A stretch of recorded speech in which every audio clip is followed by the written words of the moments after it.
Tu veux du clair, du concret, du sans blabla, parfait, parce qu'aujourd'hui, je vais te montrer concrètement qu'est-ce que tu peux faire pour remplacer les fameuses to-do list qui te trahissent. On va se le dire, hein, les fameuses to-do list qui s'allongent, les choses qu'on a à faire, les choses qu'on doit faire, qu'on veut faire, plus ça va, plus ces listes-là s'allongent. On n'en veut plus, on n'est plus capable de les voir, on est vraiment, vraiment tanné de ne pas accomplir qu'est-ce qu'on a dit qu'on voulait accomplir et c'est ce qui fait en sorte que on va procrastiner. La vérité, c'est qu'une simple liste de tâches ne va jamais suffire parce que tu le sais en vérité, tu l'as déjà essayé, tu as écrit des choses, tu les as ignorées, tu t'en es voulu parce que tu n'as pas réalisé qu'est-ce qui était sur ta to-do list. Mais ce qui arrive avec les to-do list, c'est que on croit que c'est une stratégie pour accomplir des objectifs, pour accomplir nos projets, mais en fait, en réalité, ce n'est que de l'accumulation. Ce n'est pas une stratégie pour accomplir qu'est-ce qu'on veut. Je te souhaite la bienvenue sur Humaine pas parfaite. Mon nom, c'est Annie, je suis la coach pop-up et ici, on transforme la surcharge mentale en clarté, le flou en action concrète et ta procrastination, on va la transformer en puissance. Je vais te partager aujourd'hui 4 étapes concrètes que tu peux mettre en place tout de suite après la vidéo.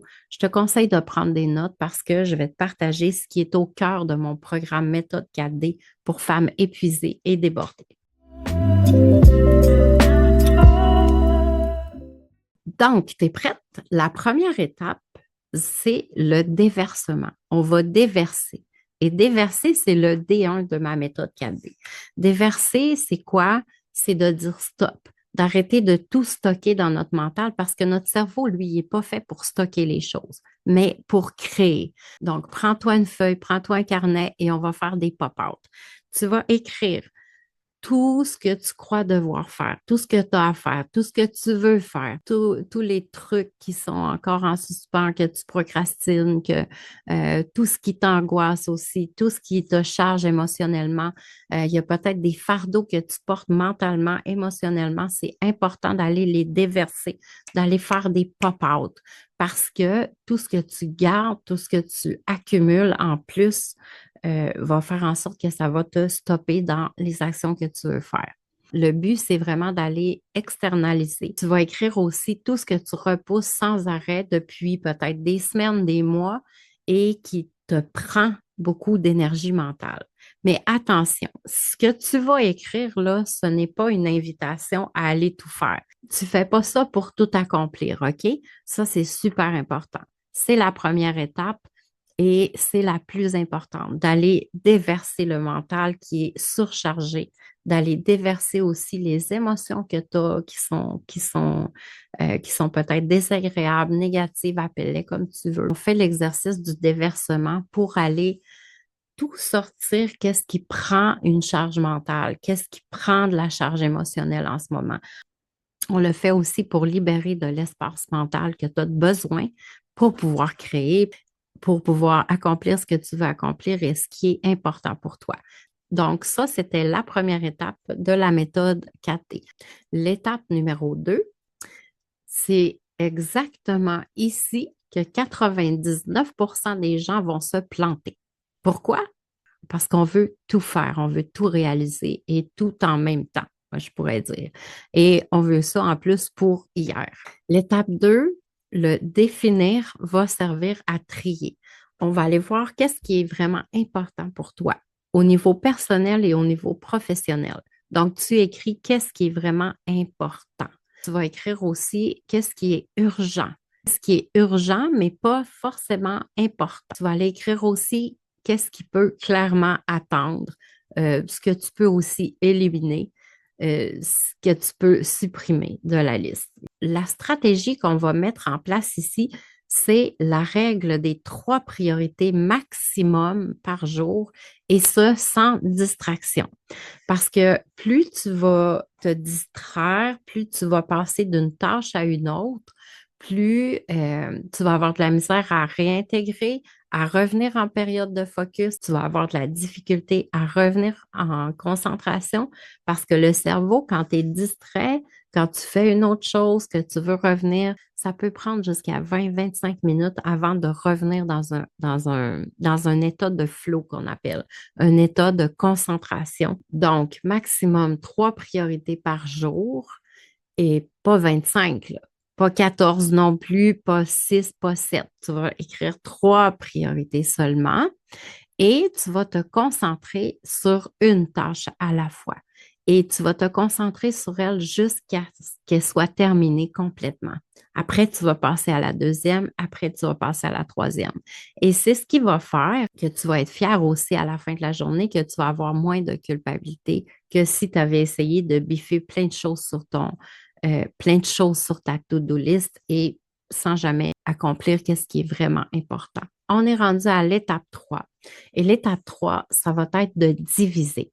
Les to-do list classiques ne veulent rien dire bien souvent parce que on va écrire, je vais travailler sur ma business, je vais partir mon nouveau projet, je vais créer un programme. Et ça, souvent, on va voir ça comme une montagne. Et en plus, ça ne veut absolument rien dire pour ton cerveau. Donc, ce qu'on veut faire, c'est d'aller fractionner la grosse montagne, on va la mettre en petits pas, en petites actions concrètes qui vont faire en sorte qu'on va savoir exactement quoi faire. Et après, plus tard, on ira voir à quel moment on va le faire. Donc, quand tu veux fractionner, si, admettons, tu veux avancer ton projet, tu peux peut-être écrire, trouver 3 idées pour mon projet. Ça peut être aussi préparer un email. Ça peut être créer le script d'une première vidéo. Ça peut être créer un visuel. Donc, vraiment, chaque petite action va faire en sorte que tu vas voir ton projet avancer. Quand tu fractionnes comme ça en petits pas, en petits objectifs, ce que ton cerveau dit, c'est OK, ça, je peux faire ça. Et là, tu te retrouves à avancer sans avoir de résistance. L'étape numéro 4, là, ce qu'on va aller faire, c'est décider et on va aller bloquer dans notre agenda. Parce que si on ne met pas un temps où est-ce qu'on va le faire, si on ne vient pas bloquer l'objectif qu'on veut atteindre dans notre agenda, dans un calendrier, peu importe, ça peut être sur Notion, ça peut être des applications. Moi, je suis formule papier, fait que j'y vais formule papier, mais de le bloquer, je vais créer mon premier visuel à 9 heures lundi matin. Ça, c'est très clair pour ton cerveau, puis tu es en train de le préparer à passer à l'action. Tu es en train de le préparer à faire l'action. Une tâche qui est sans horaire risque de ne jamais se faire. C'est une tâche flottante. Elle flotte à quelque part sur tes to-do list, mais ne se fait pas et c'est quelque chose que tu vas souvent reporter, reporter, reporter. Et surtout, si elle n'est pas claire, si elle n'est pas fractionnée en petites étapes. Donc, ce que tu fais à l'étape 4, c'est vraiment d'aller bloquer à ton agenda les 3 priorités avec des heures. Donc, admettons que tu vas faire, je ne sais pas moi, créer mon premier visuel. Je vais faire ça à 9 heures. Ensuite, je vais aller créer le script. Je vais faire ça à 10 heures. Et à 11 heures, je vais faire ma première vidéo. Donc, ça peut être ça. Et le reste du temps, qu'est-ce que tu fais quand tu as accompli tes 3 priorités? Tu es libre. Ton cerveau est libre. Tu es fier de toi. Tu ne te tapes pas sur la tête parce que tu as réalisé les 3 priorités du jour. C'est vraiment important de couper les distractions, d'être loin des distractions et de te concentrer sur une tâche à la fois parce que aussitôt que tu vas être distraite, tu vas avoir de la difficulté à revenir à la tâche concentrée. Ça va prendre peut-être à ton cerveau entre 10 et 25 minutes à revenir dans un état de flow, un état de concentration. Donc, après tes 3 priorités, tu es libre mentalement, tu es libre émotionnellement, tu es fier, tu te sens accompli, tu sens que tu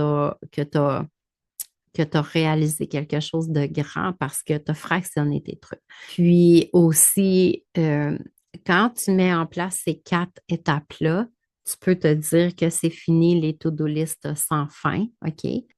Et tu vas cesser aussi de te dire, j'en fais jamais assez.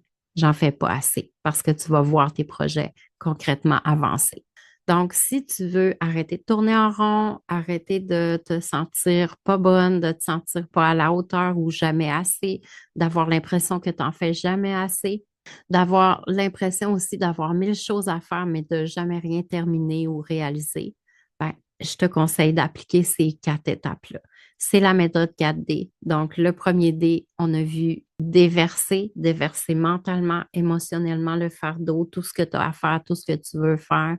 Ensuite, tu vas aller définir qu'est-ce qui est vraiment important pour toi, pour tes projets personnels, pour tes projets professionnels, et ça peut être dans les 8 domaines de vie si tu veux. Ensuite, tu vas aller diviser, tu vas aller fractionner en petits pas pour ne pas voir tout comme une montagne. Et ensuite, tu vas décider et aller bloquer à ton agenda vraiment qu'est-ce que tu vas faire et quand tu vas le faire. Et si tu veux aller plus loin avec un cadre, avec des outils, avec un plan clair, la méthode 4D est faite vraiment pour ça. Parce que la clarté, là, c'est pas un luxe, c'est la liberté. C'est une nouvelle chaîne, donc si tu as aimé cette vidéo-là, tu peux t'abonner, tu peux mettre un pouce bleu, tu peux commenter aussi qu'est-ce que tu as pensé de la vidéo, qu'est-ce que tu vas mettre en pratique aujourd'hui. Et dis-toi qu'une action imparfaite vaut mieux qu'une parfaite inaction.